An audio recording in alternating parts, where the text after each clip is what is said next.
मातोश्रीवरील बैठकीला 5 खासदारांच्या दांडीमुळे ठाकरेंच्या शिवसेनेत खळबळ. आदित्य ठाकरेंच्या वाढदिवसाकडे ही पाठ फिरवल्यानं पुन्हा ऑपरेशन टायगरच्या चर्चांना उधाण.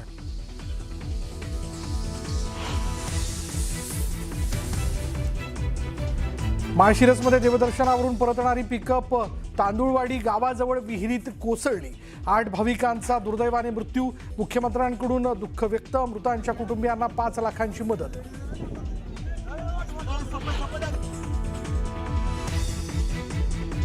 ठाकरेंच्या सेनेचे आमदार बाबाजी काळेंना मुख्यमंत्र्यांनी युतीत येण्याचं प्रपोजल दिल्याची चर्चा. तर कुंभमेळ्यापूर्वी भीमाशंकर परिसरातील सर्व कामं उरकून घेण्यासंदर्भात प्रपोजल दिल्याचा काळेंचा दावा.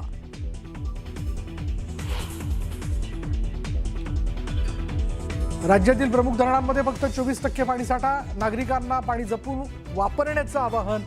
पेरणी करता घाई न करण्याच्या सूचना.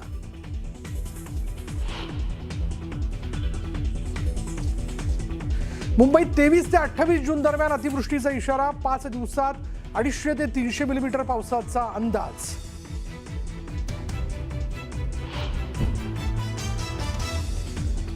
अमेरिका इराण युद्धविरामासाठी हालचाली. शांतता करारावर दोन्ही देशांकडून लवकरच स्वाक्षरी.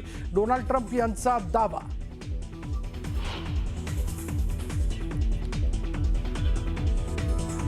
मध्य प्रदेशच्या उदयपूर इंटरसिटी एक्सप्रेसमध्ये आग लागल्याच्या अफवेनंतर प्रवाशांच्या ट्रेन बाहेर उड्या. बाजूच्या ट्रॅकवरील ट्रेनखाली चिरडून 4घांचा मृत्यू. मी फराह खान. तुम्ही बघता महाराष्ट्राचा number 1 Marathi news channel news 18 Marathi. आवाज महाराष्ट्राचा. आणि बुलेटिनच्या सुरुवातीला एक ब्रेकिंग न्यूज आहे राजकीय वर्तुळातून. मातोश्रीवरच्या बैठकीला 5 खासदारांनी दांडी मारली आहे. खासदारांच्या अनुपस्थितीमुळे ठाकरेंच्या शिवसेनेमध्ये खळबळ माजलेली आहे. आदित्य ठाकरेंच्या वाढदिवसाकडे सुद्धा 5ही खासदारांनी पाठ फिरवलेली आहे. राजकीय वर्तुळात ऑपरेशन टायगरच्या चर्चेला यामुळे उधाण आलंय. आणि याविषयी अधिक माहितीसाठी आपले प्रतिनिधी अमित मोडक हे आपल्यासोबत जोडले गेले आहेत. अमित, काय सांगाल? एकीकडे बैठकीला दांडी मारतायत हे खासदार, त्याचबरोबर आदित्य ठाकरेंच्या वाढदिवसाला सुद्धा ते हजर नसल्याचं दिसतंय. नेमकं काय चाललंय? फरा, पुन्हा एकदा ऑपरेशन टायगरची चर्चा जोरात सुरू झालेली आहे. गेले काही दिवस किंवा काही महिने सातत्यानं अशी चर्चा होती की उद्धव ठाकरे गटातील काही खासदार हे शिवसेनेच्या गळाला लागलेले आहेत. आणि ही चर्चा गेले 3-4 दिवस आणखी जोरात सुरू झाल्यानंतर अखेर उद्धव ठाकरे यांनी आज एक बैठक बोलावली होती. आपल्या 9च्या 9 खासदारांना त्यांनी मुंबईत मातोश्रीवर बोलावलं होतं, परंतु या बैठकीला 5 खासदार मुंबईत आले नाही. संजय राऊत यांनी जरी सांगितले की ऑनलाईन बैठकीला ते हजर होते, परंतु त्याचंही ती ऑनलाईन बैठकीला नसल्याचं सूत्रांकडून आपल्याला कळतंय. त्याहून महत्वाचं म्हणजे कालच झालेल्या आदित्य ठाकरेच्या वाढदिवसाला देखील हे खासदार आले नव्हते. आपण बघितलं की आदित्य ठाकरे किंवा उद्धव ठाकरे यांचा वाढदिवस असेल तर सर्व प्रमुख नेते, खासदार, महत्वाचे आमदार हे सातत्यानं उपस्थिती लावताना आपण बघितलेलं आहे. परंतु या 5 खासदारांच्या अनुपस्थितीने पुन्हा एकदा ऑपरेशन टायगरची जोरदार चर्चा सुरू झालेली आहे. हे 5 खासदार शिवसेनेच्या संपर्कात होते असे सातत्यानं बातम्या येत राहिलेल्या आहे. वेळोवेळी दोन्ही बाजूकडनं त्याचा इन्कार झाला असला तरी आज एवढी महत्वाची बैठक पक्षप्रमुख उद्धव ठाकरे यांनी बोलावली आणि तरीही 5 खासदार येत नाहीत. याचा अर्थ काय, अशी जोरदार चर्चा सुरू आहे. आणि मग अलीकडेच तृणमूल काँग्रेस असो की तिकडे जो धक्कातंत्र सुरू केलेलं आहे ते तृणमूल काँग्रेस फुटताना दिसते. तसंच कदाचित युबीटी सोबत होतंय का, अशी चर्चा होतीये. खरं आहे. आणि एकूणच जेवढे युबीटीचे खासदार आहेत त्याच्यापेक्षाही 50% कमी खासदार उपस्थित होते. आणि एकाच वेळेला कसं काय रुग्णालयामध्ये जाणं झालं, असे अनेक सवाल यामुळे उपस्थित होतात. धन्यवाद तुम्ही दिलेल्या या सविस्तर माहितीसाठी. याविषयीची अपडेट आपण घेत राहूयात.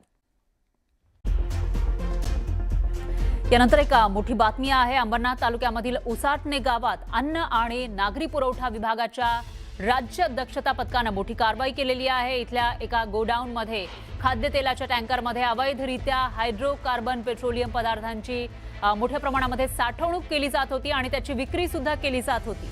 या संदर्भातली गुप्त माहिती अन्न आणि नागरी पुरवठा विभागाच्या राज्य दक्षता विभागाला मिळाली. त्यानंतर आता ही कारवाई करण्यात आली आहे. या ठिकाणी धाड सत्र राबवून 1,20,00,000 हायड्रोकार्बन पेट्रोलियम पदार्थांचा साठा आणि इतर मुद्देमाल जप्त करण्यात आलाय. अतिशय घातक असलेल्या या पेट्रोलियम पदार्थांची साठवणूक आणि विक्रीच्या मागे कोणतं मोठं रॅकेट आहे का, याचा तपास केला जाणार आहे. या प्रकरणी पोलीस ठाण्यामध्ये गुन्हा सुद्धा दाखल करण्यात आलाय। दरम्यान अन्न आणि औषध प्रशासन विभागाचे आयुक्त तुकाराम मुंडे यांनी गुटखा विक्रेत्यांवर मकोका अंतर्गत कारवाईचे निर्देश दिले। त्यानंतर बुलढाणा जिल्ह्यामधील शेगावमध्ये प्रतिबंधित गुटख्यावर मोठी कारवाई करण्यात आली आहे। सुमारे 50 लाख रुपयांचा गुटखा जप्त करण्यात आलाय। मध्य प्रदेशमधून महाराष्ट्रामध्ये विक्रीसाठी येत असलेल्या या प्रतिबंधित गुटख्याचे मोठे कंटेनर पकडण्यात आले। हा गुटखा विक्रीसाठी अकोला आणि यवतमाळ जिल्ह्याकडे जात होता।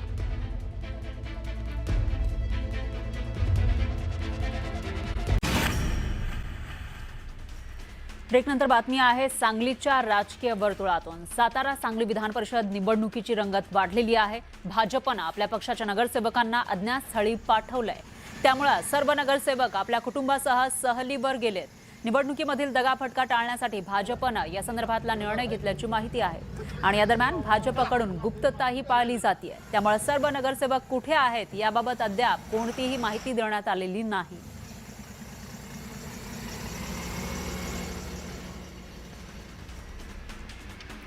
दरम्यान सभापती राम शिंदेंनी रोहिणी खडसेंवर टीका केली आहे। ज्यांना रेव पार्टीचं माहिती आहे त्यांना धोंडे जेवणाचं महत्त्व काय समजणार असं म्हणत सभापती राम शिंदेंनी रोहिणी खडसेंवर जोरदार निशाणा साधला। चोंडी इथं आयोजित करण्यात आलेल्या धोंडे जेवण कार्यक्रमावर रोहिणी खडसेंनी टीका केली होती। त्याला शिंदेंनी प्रत्युत्तर दिलंय। कोणी टीका टिप्पणी करते याच्याकडे ज्या आधुनिक परंपरा ज्या रेव पार्टीच्या माध्यमातून करतात त्यांना हे अधिक मासाचं महत्त्व काय समजणार आहे एवढंच त्याच्यामध्ये म्हणता येईल। परंतु हे त्यांनी जर समजून घेतलं की आपली खऱ्या अर्थानं महाराष्ट्राची हिंदू धर्माची आणि ही जी प्रथा परंपरा आहे लेकीचा आणि जावयाचा सन्मान करण्याचा या अधिक मासामध्ये ते समजून घेण्याची आवश्यकता आहे। त्यामुळे रेव पार्टीवाल्याला हे अधिक मासातलं जेवण समजणार नाही, अभ्यास करण्याची आवश्यकता। धक्कादायक अशी बातमी आहे मध्य प्रदेशच्या मोरेनामधली। या ठिकाणी एक विचित्र रेल्वे अपघात झाला। ट्रेन खाली चिरडून 4 प्रवाशांचा मृत्यू झालेला आहे।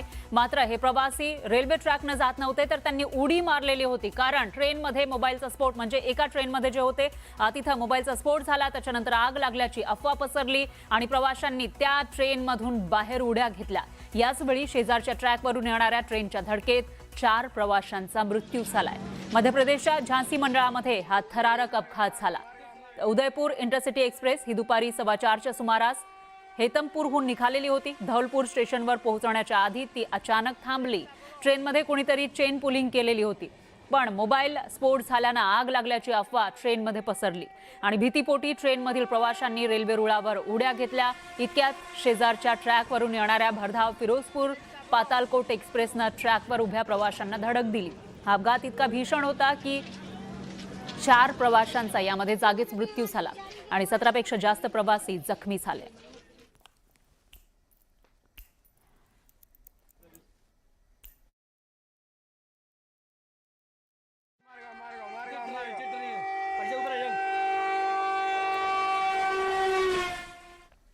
तर हा धक्कादायक अपघात नेमका कसा घडलाय आपण बघूयात ग्राफिक्सच्या माध्यमातून। याच्यामध्ये एकतर ही एक्सप्रेस चाललेली होती आणि त्याच्यामधून या 4 प्रवाशांनी उडी घेतली दुसऱ्या रेल्वे ट्रॅकवर, कारण पहिल्या रेल्वेमध्ये अफवा पसरलेली होती, एक स्फोट झाला आणि त्याच्यानंतर आग लागल्याची अफवा पसरली। त्याच्यामुळे जीवाच्या भीतीनं त्या उदयपूर इंटरसिटी एक्सप्रेसमधील लोकांनी त्या ट्रेनमधून बाहेर उडी घेतली, पण पुढे जो आहे तो दुसऱ्या ट्रेनचा ट्रॅक होता आणि त्याच ठिकाणी दुसरी एक एक्सप्रेस आली ज्यामध्ये या 4 लोकांचा मृत्यू झालाय।